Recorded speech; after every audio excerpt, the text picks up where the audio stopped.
Yo, what's up mga buddy? Panibagong araw, panibagong video na naman tayo. At kung bago pa lang sa channel ko, please subscribe to my channel and click mo na rin yung notification bell para ma-notify ka sa bawat video na i-upload natin mga buddy.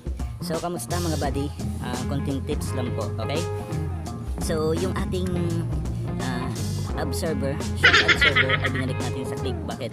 Kasi hindi ko po gusto yung performance ng ganito, yung Makoto na hindi baso. Kasi po, pag may angkas po tayo ay hindi kinakaya yung mga bounce, lalo na pag nag-long grind tayo. Pag tumapaw ka po sa 80 to 90 kilo, ito po, ay sumasagad po yan yung spring.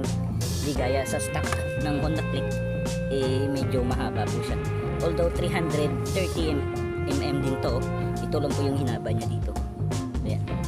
Kaya sa nagtatanong sa ating Rusi player, kasya po ba yung tawag dito, yung pang click B1, B2, B3, kasya po. So ang gagawin nyo lang po, may video po ako, hanapin nyo lang po or ilalagay ko lang link sa ilalim ng description ng paano magkabit ng Honda Click na shock absorber sa ating Rusi player. So nilagyan ko dito ng spacer, tapos yung gulong nyo po gagawin nyo ng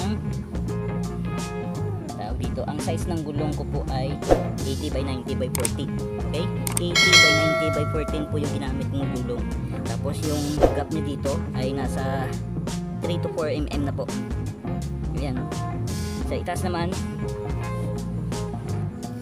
naman po, kailangan nyo po kunin yung parang dowel, yung ganito, yung sa stock ng GY6.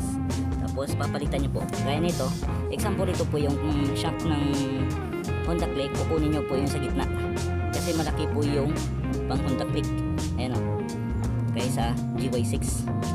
Ayan. Kaya bumili po ako ng iba't ibang klaseng parang dowel, spacer sa gitna para if ever man bumili ako nito, may ilalagay ako nito dito. Ayan. Pero pag bumili kayo ng ganito mga buddy, mahirap kunin to, okay? Sobrang hirap. So kailangan ng puller or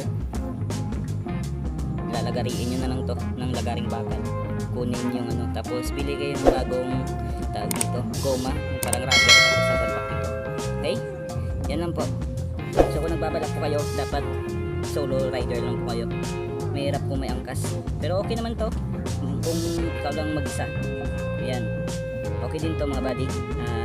Ang ganda, maporma, and ayun, ang sarap ng bouncing niya kung ikaw lang isa.